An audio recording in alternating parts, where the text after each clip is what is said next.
자, 이 케이스는 두 가지죠. 아까 얘기한 대로 브라운, 주블 케이스.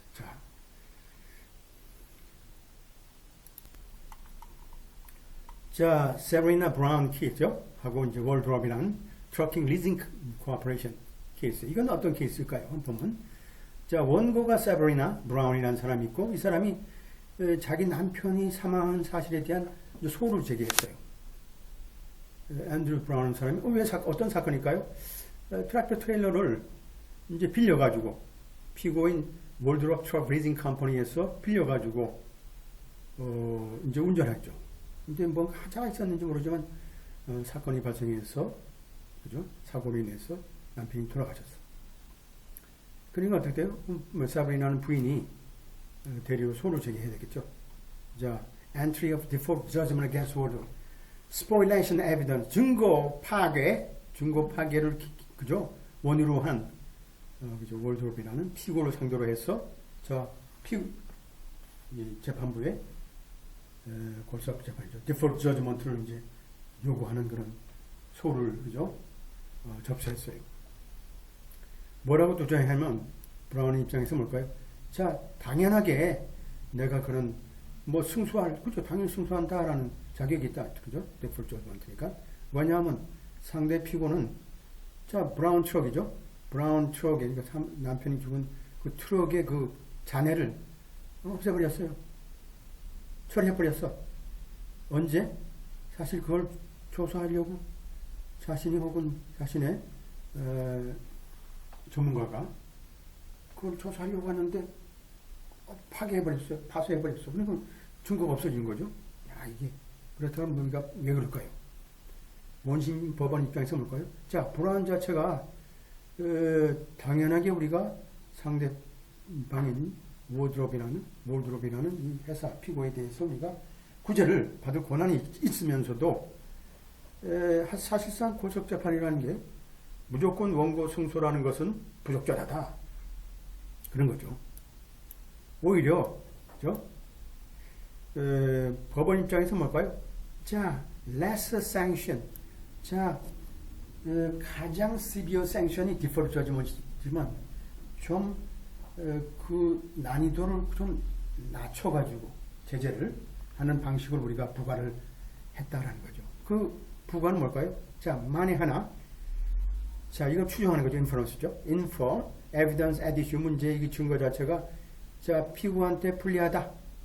만에 하나, 증거를 처리 결정을 부당한 목적으로 하는 경우 사실상 피고에게 그 문제의 증거 자체가 굉장히 불리하다고 우리가 유추한다 그러면 당연하게 우리가 주리한테 요청해서 그렇죠? 레서 생션을 우리가 부과했다라는 거죠. 부과했다. 그 뜻은 뭐냐면 우리가 완벽하게 디폴트로 나간다 그러면 결국 방법이 없어요. 결국 방법이 없는데 이거는 안 된다 이거죠. 이거는 안 된다. 이거는 우리가 볼 때는 특별한 경우라든지 같은 이런 경우도 있지만 이 케이스는 우리가 절대 안 되고 레서죠. 레서 생션을 하자 이죠. 레서 생션은 어떻게 해요? 어차피 이건 조리 배심원의 재판이니까 배심원의 재판은 어떻게 해요? 배심원을 통해서 해야 되니까 어차피 판사가 조리 인스트럭션을 해야 되니까 조리 인스트럭션에서 할 때는 뭘까요? 사실 adverse jury instruction이라고 보통 그렇게 얘기하는데 adverse jury instruction을 통해서 우리가 미리 조리한테 상대방이 그런 증거물을 파기하는 것은 자기한테 부인하기 때문이다. 이렇게 추정을 한 거죠. 그래서 그런 인프런스죠. 인프런스.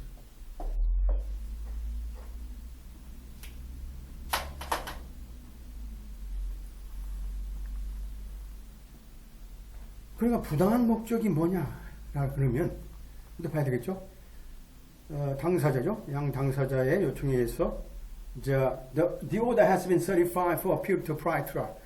사실상 이제 원심 법원에서 종국적인 판결이 나기 전에 이제 어떻게 되면 항소심을 하는 거죠. 이런 경우는 이제 우리가 이제 여러분들이 볼 때는 C++에서 배워야 되는데 이게 이제 인터로큐터리 어필이라고 해서 중간 단계의 항소 결정일 때, 다 항소심에서 이미 그건 결정을 이제 동일해야 되겠지만 원심 법원에서 이미 문제가 있다는 것을 알면서 우리가 원고 자체가 승복을 하지 않고 했다 그러면 우리가 여기서 뭐 끝날 때까지 기다릴 필요 없는 거죠. 우리가 중간에 우리가 바로 항소심으로 가서 법률적인 문제를 더 깊이 다루게 되면 되죠. 특히 어떤 경우가 생기냐면, 자, 이게 여러 가지 소송이 있는데, 5가지 소송이 있는데, 4가지 소송은 내가 승낙한다. 근데 한 가지는 원심법원하고 나하고 맞지 않아. 그러면 4가지는 내가 오케이. 한 가지는 내가 바로 고등법원에 올리겠다. 우리나라 같으면 어때요? 그러려고 하면 끝까지 기다려야 돼. 전국심이 날 때까지 판결이 나고, 그리고 나서 15일 이내에 또 항소 또 쌍을 또 보내고 해가지고 그냥 질질 끌면서 6개월 뭐 2년도 가야 되는데, 미국은 그런 어떤 합리적인 방법이 또 있어요. 그런 것들이 이 케이스 중에 하나인데, 하여튼 간에 뭐 그거는 이제 절차적인 문제고,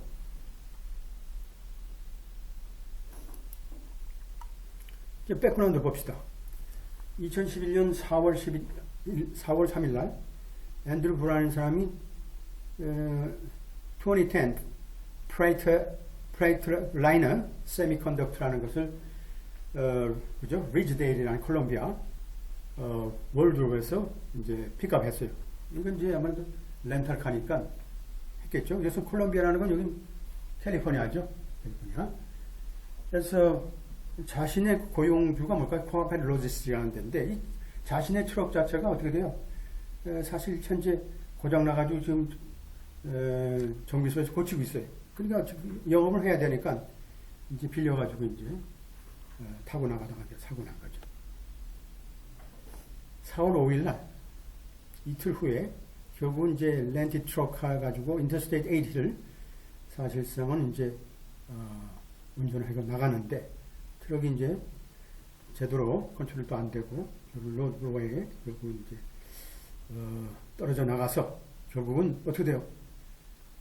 이게 뭐 불로 그냥 불 붙어졌네요. 지금 그 당시에서 그냥 즉사한 그런 케이스예요. 트럭이 결국은 확 가다가 이 컨트롤 못 해가지고 가다가 어떻게 보면 끝으로 부분에 탁 넘어지면서 어떻게 보면 불이 확 나가지고 사람이 죽는 그런 안타까운 우리가 광경을 보고 있습니다. 자, 워드롭이라는 건 뭐예요? 우리가 이제 렌탈카죠. 트럭, 렌탈 트럭. 사건은 그 다음날 이제 통보를 받고, 또 콜롬비아 스테이트 폴리스에서 또 통보를 받았어요. 야, 지금 길가에 지금 끝에 뭐예요? 트럭이 지금 널브러져 있는데, 탄 트럭이죠. 사람은 뭐 없었겠지만 입니다. 어떻게 트럭을 치워라. 24시간에 치워. 교통장애 방해된다.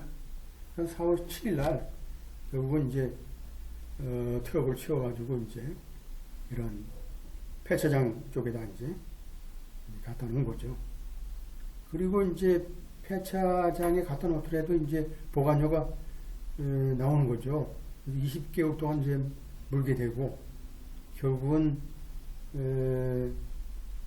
워드롭 입장에서 볼까요? 트럭 운전석 그죠? 그리고 트레일러 뒷부분 전부 다 이제 파쇄해가지고 결국은 리사이클 이제 시키는 게 2012년도 12월 달. 그러니까 주로 이제 어떻게 돼요? 자동차들 보게 되면 폐차장에 가게 되면 전부 다 그냥 차들 오는 즉시 어떻게 돼요? 끌어다가 그냥 분쇄기로 파쇄기로 그냥 눌러가지고 그냥 완전히 거의 고철이 완전히 그죠? 고철화되는 거죠. 리사이클링 되는 거니까 그게 고철이 돼서 완전히 흔적도 없어진 거죠. 사고가 어떻게 났는지 알 수도 없고, 트럭 브레이크 시스템이 어떻게 되는지 알 수 없고, 2013년도 3월 30일 날 사실상 남편이 죽고 나서 2년 정도 경과가 되진 않았지만 하여튼 간에 브라운 자체가, 이 사람이, 부인 자체가 뭘까요? 수리에 대한 과실, 그죠? 수리 정비 과실에 대해서 렌탈 트럭 회사에 소를 제기했어요. 그리고 하나는 이제 negligent repair maintenance고, 두 번째는 strict liability, 세 번째는 breach or implied warranty니까 보증 위반. 또 하나는 엄격 책임. 엄격 책임 주로 이제 manufacturing defect죠. 이런 이제 물품에 대한 하자를 우리가 있을 때 strict liability가 있다. 그리고 나서 뭘까요? 렌탈 트럭한테 자, 트럭을 우리가 검사를 했으면 좋겠다라고 하죠. 그 당시에 트럭 자체는 이미 소송이 있기 전에 few months죠. 몇 달 안에 이미 벌써 폐차장이 나가지고 자동차가 없어진 거죠. 파괴되고. 그러니까 미시스 브라운 입장에서 뭘까요? 야, 이건 뭐 증거를 없애기 위해서 한 행위다 하고 이제 골석 재판을 요구한 거죠. 한마디로 원고한테 승소하는 그런 판결을 해달라 한 거죠. 그러니까 이제 원시법원 입장에서 뭘까요? 사실상 아까 얘기한 대로 lesser sanction을 원했지만 이 사람은 어떻게 돼요?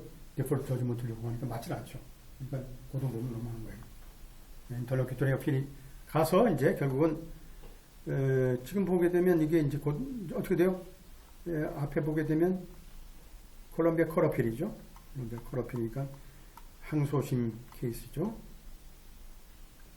We have a long acknowledged. 그러니까 이게 이미 이건 법률화되어 있다. 규범화되어 있고 이미 우리는 오랫동안 인정해 왔다. 원심법원의 소위 제재에 관한 우리가 재량권은 폭넓게 인정하고 있다. 당연하게 원심법원의 재량권이니까. 그리고 이러한 문제, 그죠? 를 관리하는 이런 내재주의 힘 자체, 이런 힘이 거기서 나오는 거죠. 그리고 이 사건, 그죠? 이 사건에 대한 우리가 보다 어떻게 보면 어때요? 오더리 뭔가 좀 규칙적이고 좀 스피드한 경제적인 소송이죠. 이 처분 사건을 우리가 매니지하는 그런 내재적인 힘을 우리가 법원에서 갖고 있고 바로 그것이 원심법원의 어떻게 재량권의 폭넓은 재량권에 속한다. 재량권에 속하는 건 뭔가요? 당연하게 그 소송을 어떻게 보면 책임지고 하다 보니까 재량권이 있으면서 굉장히